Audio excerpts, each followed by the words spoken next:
తన దారి వేరు, తన తీరు వేరు. నేను పొసగలేను.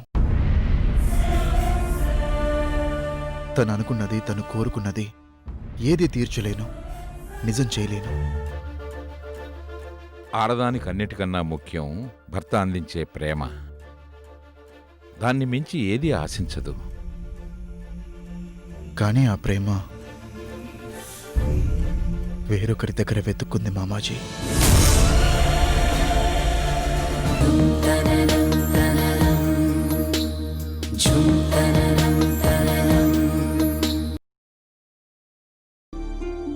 నలినిది కేవలం అట్రాక్షన్ అన్న ఫీలింగ్ వచ్చింది నాకు. అతన్ని చూసి భ్రమించింది, గొప్పగా ఊహించుకుంటోంది, ఎండమాముల వైపు పరుగులు పెడుతోంది.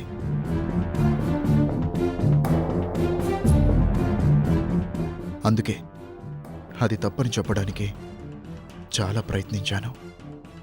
విడాకులు కావాలని మొండిపట్టు పట్టినా నేను మాత్రం విడాకులివ్వలేదు. తను కోర్టుకెళ్తే విడాకులు మంజూరవ్వడం చాలా సులభం. కానీ నేను అడ్డుపడ్డాను. చాలా రోజుల నుంచి ఇద్దరం పరాయి వాళ్ళలా, ముక్కు మొహం తెలియని వాళ్ళలా ఓ ఇంట్లో బతుకుతున్నా, అంతే. పిల్లలున్నారన్న సంగతి కూడా మర్చిపోయావా? మర్చిపోలేదు మామాజీ. ఇద్దరం ఎవరి పోరాటంలో వాళ్ళం కొట్టుకుపోయాం. మారుతుందని నేను, మారలేనని తను. ఎవరికి వాళ్ళం మొండివాళ్లమైపోయాం. సమస్య జటిలమైంది.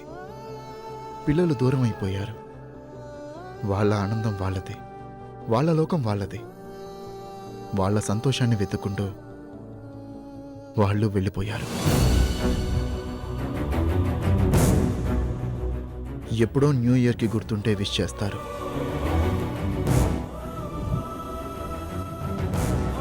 నేను వాళ్ళ కోసం తాపత్రయపడుతున్నాను, కానీ వాళ్ళు దారి తప్పిపోయారు.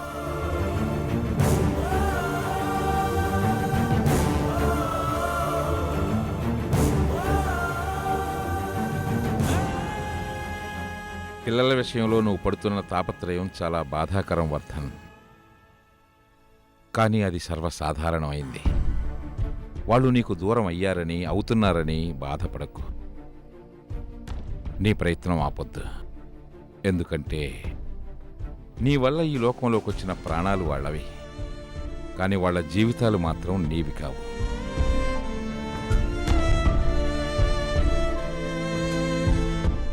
వాళ్ళకిష్టమైంది వెతుక్కుంటూ నచ్చిన చోటికి వెళ్ళిపోతూ ఉంటారు. వెళ్ళనివ్వు. వాళ్లతో నీకున్న బంధం అనే దారాన్ని మాత్రం నువ్వు తెంచుకోకూడదు. మీ ఇద్దరి పరస్పర విభేదాల వల్ల వాళ్ళు దూరమైపోయారు అంటున్నావు. ఒప్పుకుంటాను. కానీ మీ విభేదాలు వాళ్ళనంటకూడదు. మీరిద్దరూ దూరమైన వాళ్లతో ఎవరికి వారు దగ్గరగా ఉండాలి. లేదంటే వాళ్ళకి అభద్రతాభావం కలుగుతుంది. అది రానివ్వద్దు వర్ధన్.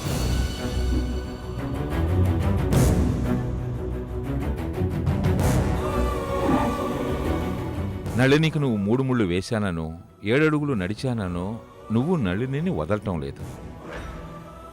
తన ఆలోచనలకు అడ్డుకట్ట వేస్తూ వచ్చావు. కానీ ఎన్నాళ్ళు?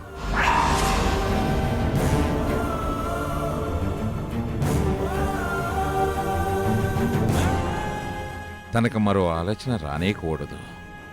కానీ వచ్చింది. మీ బంధాన్ని బందికానా అనుకుంటుంది.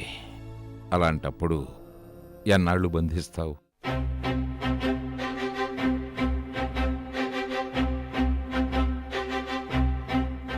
తన జీవితం, తన భవిష్యత్తు నీ బాధ్యత కాదు. నళిని కోరుకుంటున్న స్వేచ్ఛ ఇవ్వక తప్పదు.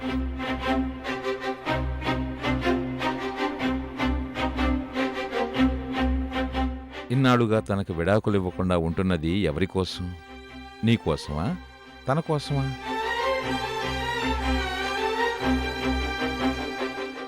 తనకు మంచి చేస్తున్నాననే తృప్తి కోసం, తను మారుతుందనే నమ్మకం కోసం. కానీ అది వద్దు. మామాజీ, పిల్లలు నిన్ను అవునన్నా కాదన్నా నువ్వే ఒక అడుగు ముందుకు వేయడంలో తప్పులేదు. కాంటాక్ట్ చేయి, కలువు. ఎన్నిసార్లైనా పర్వాలేదు. వాళ్ళని విస్మరించొద్దు, వదలొద్దు.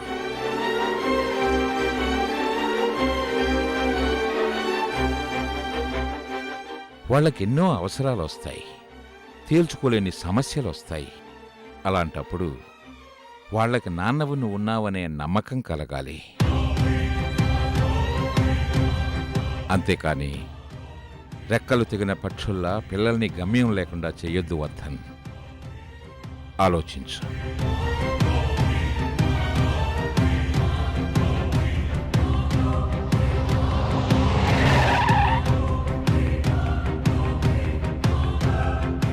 అదిగో అత్తయ్య వాళ్ళు వచ్చినట్టున్నారు మామాజీ.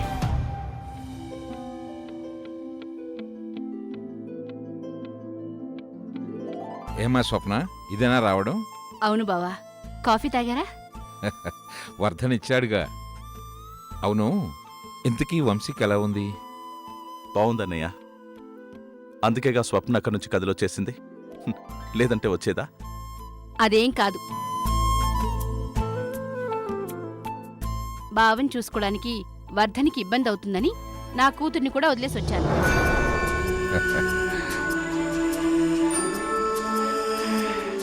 ఏమైతేనే వంశీ బాగున్నాడు, అది చాలు. ఏం బావుండడం బావా. వంశీ కోలుకున్నాడు, సంతోషమే. కాని ఎవరి మొహంలోనూ ఆనందం లేదు. పృథ్వీ ఒకవైపు, దివ్య ఒకవైపు ప్రశాంతి గురించి బాధపడుతూనే ఉన్నారు. ప్రశాంతి గురించి ఇంకా ఏం తెలియలేదా? ప్రశాంతి సేఫ్గానే ఉందన్నయ్య. కాని తను అన్నీ అర్థం చేసుకుని ఇంటికెప్పుడొస్తుందా అని వాళ్ళ బాధ. ప్రశాంతి ఎక్కడుంది శ్రీధర్?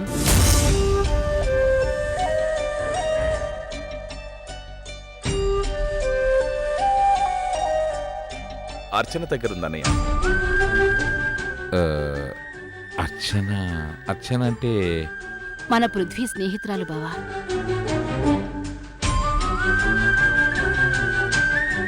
ఆ అర్చనే. అర్చన ఇక్కడ 6 నెలలుగా హైదరాబాద్లోనే ఉంటుందట. అదృష్టం కొద్దీ ప్రశాంతి అర్చన కంటపడింది. ఇంటికి తీసుకెళ్ళిందట. ప్రశాంతి మాటలు విని ప్రశాంతి మన గురించే చెప్తుందని గమనించి దివ్య దగ్గరకొచ్చింది. అందరూ ఊపిరి పీల్చుకున్నారు బావా. ప్రశాంతి మనసు కుదుటపడేదాకా తన దగ్గరే ఉంచుకుంటానని, ప్రశాంతిని ఎవరూ కలవకపోతేనే మంచిదని చెప్పింది. మ్, మాకు కూడా అది నిజమే అనిపించింది. అర్చన పెళ్ళి? అర్చన మన పృథ్వీని ఇంకా మర్చిపోలేదు బావా.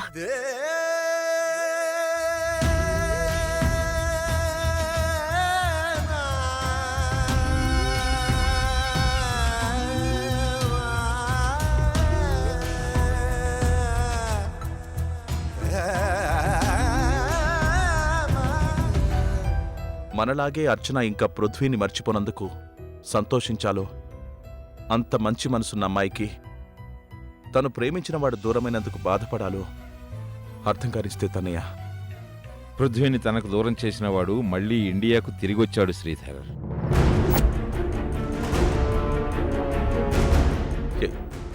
ఏమంటున్నావన్నయ్య? నవనాథరావు మళ్ళీ ఇన్నేళ్లకు ఇండియాకు వచ్చాడు. అంటే వాడి చావును వాడే వెతుక్కుంటూ వచ్చాడన్నమాట.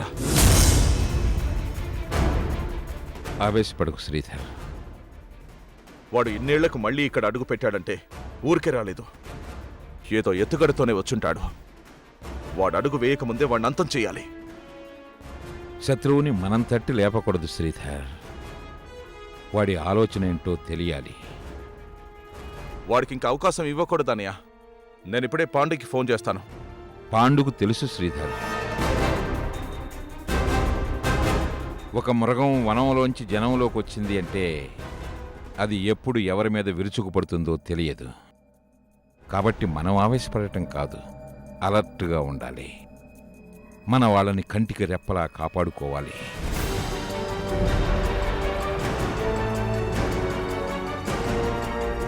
పిల్లల్ని ఆదమర్చి ఉండకూడదని చెప్పు. మిగతా సంగతి నేను చూసుకుంటాను.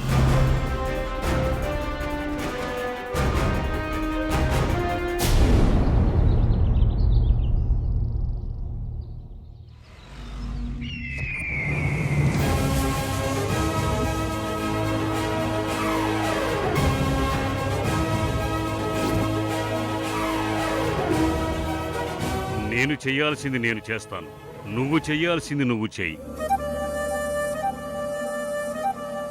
నేను మళ్ళీ మాట్లాడతాను.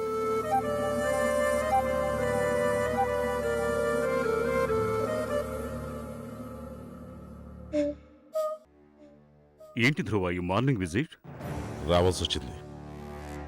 ధ్రువ, వ్యాపారులు ఉదయాన్నే కలవాలి, ప్రేమికులు సాయంకాలం కలవాలి, మనలాంటి వాళ్ళు అర్ధరాత్రి కలవాలి. అన్నింటికీ అనుకూలంగా ఉంటుంది. టైం చూసుకుని రావడానికి నేనే ఉల్లాసంగా లేను రావు గారు. ఊబిలో ఉన్నాను. నా కొంప మునిగిపోయేలా ఉంది. ధ్రువ, ముందు కూర్చో. కూర్చొని టాపిక్గా మాట్లాడే పరిస్థితి కాదు రావు గారు నాది.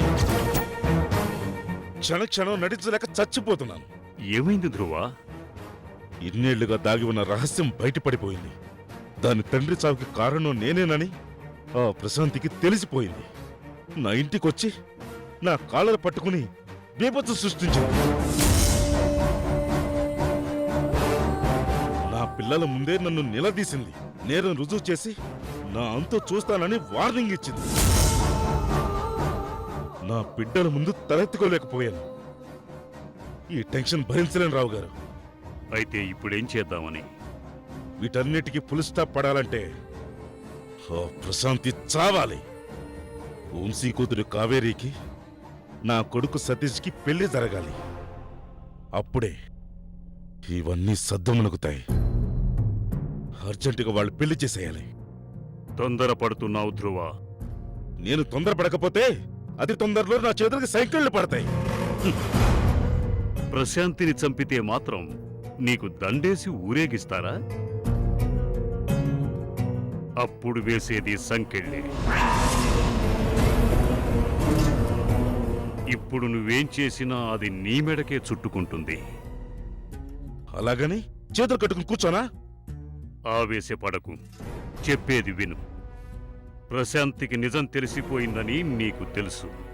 అట్ ద సేమ్ టైం పృథ్విని శ్రీనివాసు కుటుంబం ఎంతగా ప్రేమిస్తారో కూడా నీకు తెలుసు. అలాంటప్పుడు పృథ్వీ ప్రేమించిన అమ్మాయి చచ్చిపోతే ఆ చావుకి కారణం నువ్వేనని తెలుసుకోవటం ఎంతసేపు? వాళ్ళు నిన్ను పాతాళానికి తొక్కటం ఎంతసేపు?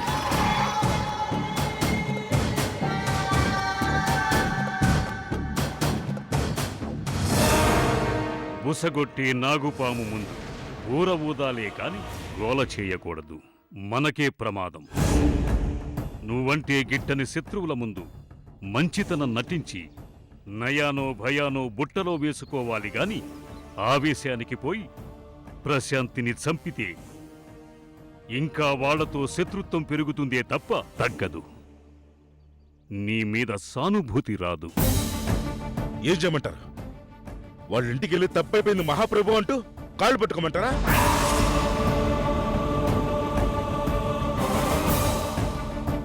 వాళ్ళు నాకు చేసిన అవమానానికి, వాళ్ళు చేసిన ద్రోహానికి ఒక్కొక్కరిని వరుస పెట్టి కాల్చేయాలన్నంత కసిగా ఉంది నాకు. అప్పుడు నువ్వు జైల్లో కూర్చుని ఊచలు లెక్కేసుకోవాలి. పర్వాలేదా?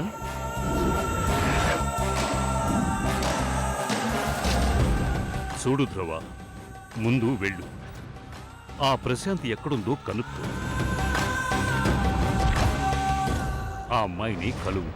అమ్మా, నేను చేసిన తప్పుకి అంత మంచి వాళ్లను శిక్షించొద్దు. నీకంత కోపమే ఉంటే, నా మీద అనుమానమే ఉంటే నన్ను శిక్షించు అంటూ కాళ్ళ మీద పడు. ఏం మాట్లాడుతున్నారు రావు గారు? నిన్నదొచ్చి నా కాలర్ పట్టుకున్నప్పుడు నా పిల్లల ముందు దొరకకుండా ఉండటానికి సత్యహరిశ్చంద్రుల్లా నాటకాలాడాను. ఇప్పుడెళ్ళి ఎలా కాలమే పడతాను? తగ్గి పట్టుకున్నా నమ్ముతుందా? అయినా ఎందుకు దాని కాలమే పడాలి? అదెంత దాని బ్రతికెంత? దాని బ్రతుకు నిన్ను బజారు కీడ్చేటంత, దాని బ్రతుకు నీకు మనశ్శాంతి లేకుండా చేసేటంత, దాని బ్రతుకు శ్రీనివాసు కుటుంబం ముందు నిన్ను ఓడించేటంత. అర్థమైందా? ఇప్పుడు బంతి ఆ అమ్మాయి కోర్టులో ఉంది, నీ జుట్టు ఆ అమ్మాయి చేతిలో ఉంది. తగ్గేది నెగ్గటానికే ధ్రువ, తప్పులేదు.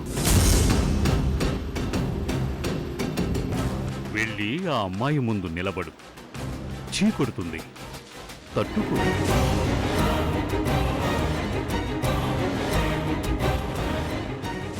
మనసు విప్పి నిజాన్ని ఒప్పుకో. అసహ్యించుకుంటుంది, ఓర్చుకో.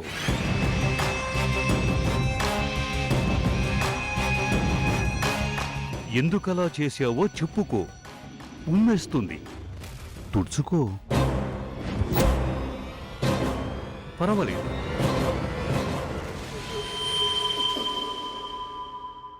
అప్పుడు ఆ అమ్మాయి ఒక్కతే నీకు శత్రువవుతుంది. మిగతా కుటుంబమంతా నీకు ఫ్యాన్స్ అవుతారు. ఎందుకంటే నువ్వు నిజాన్ని ఒప్పుకున్నావు కాబట్టి. వంశీ సేఫ్ జోన్లోకి వెళ్తాడు. అప్పుడు కావేరి సతీష్ల పెళ్లికి అడ్డు చెప్పేవారుండరు, నిన్ను కాదనేవారే కనిపించరు.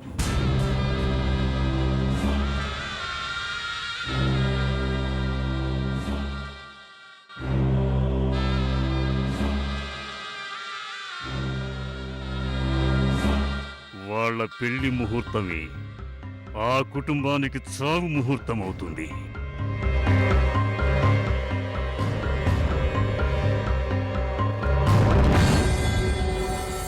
మన కక్ష తీరుతుంది, మన చేతికి మట్టి అంటకుండా ఉంటుంది.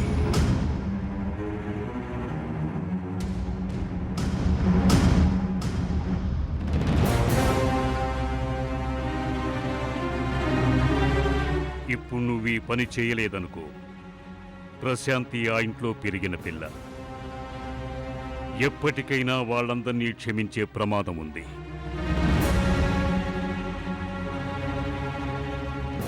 అప్పుడు నువ్వు తలకిందులుగా తపస్సు చేసినా వాళ్ళ సింపతి పొందలేవు, అసలేమీ చేయలేవు.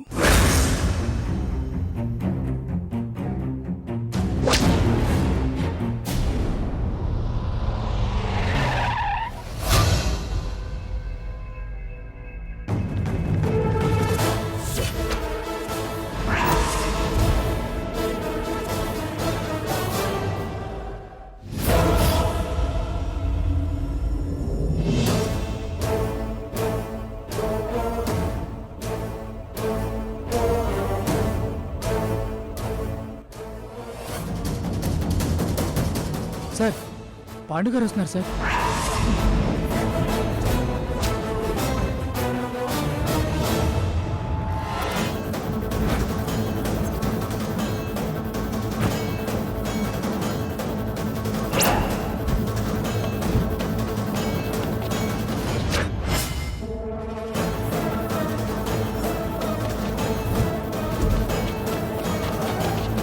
ధ్రువ, నువ్వు పైకెళ్ళు, వెళ్ళు.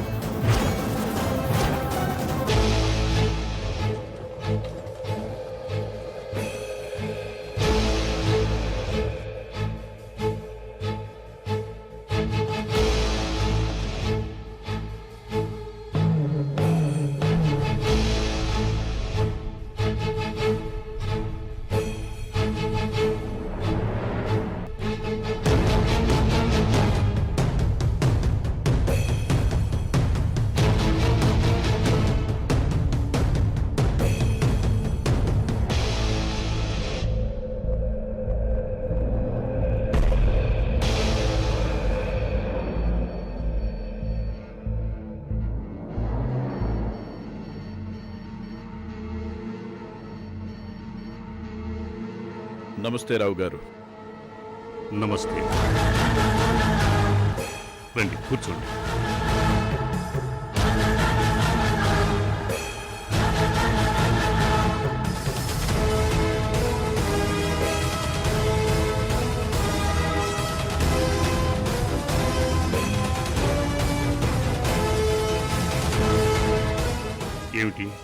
చుట్టూ చూస్తున్నారు? బయట సెక్యూరిటీ, లోపల మీరు బాగానే సెటప్ చేసుకున్నారు. ఎందుకొచ్చారో చెప్పగలరా?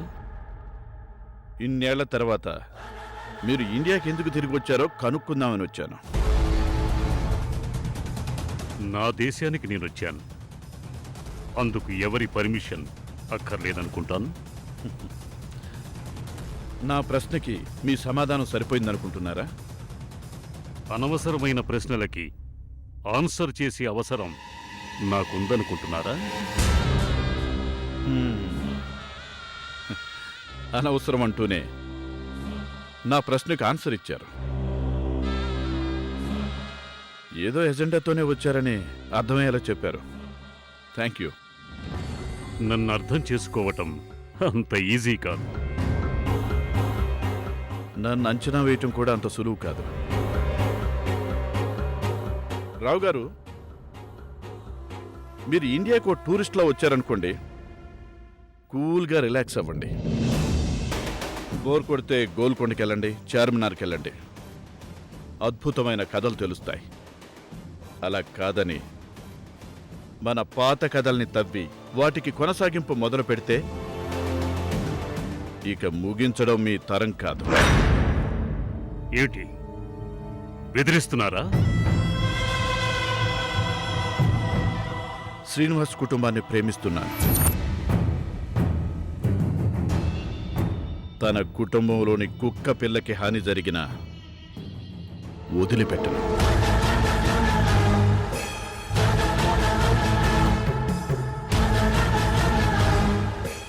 ఇది చెప్పాలనే ఇక్కడి దాకా వచ్చాను. బాయ్.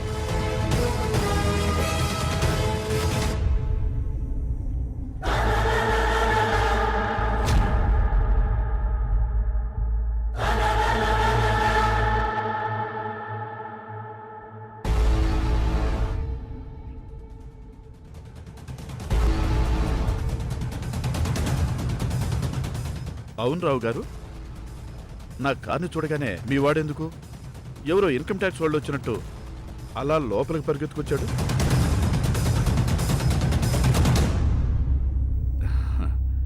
నేనొచ్చానని మీకు చెప్పడానికైతే అంత హడావుడెందుకు?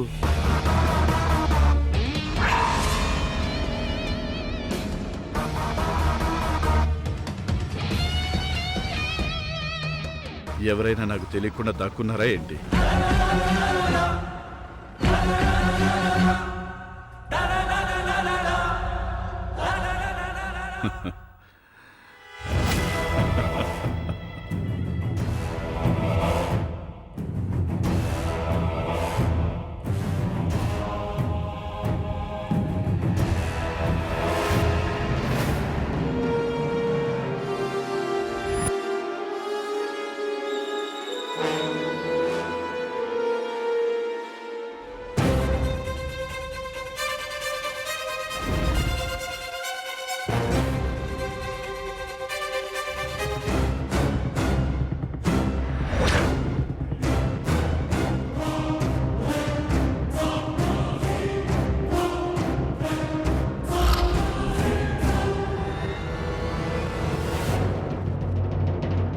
ఏంటి ధ్రువ అంతలా భయపడుతున్నావు?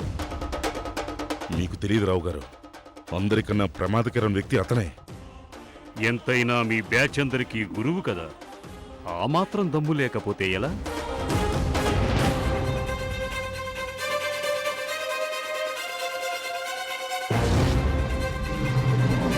మంచి ఫ్రెండ్ అంటే నీ నిర్వచనం ఏంటి?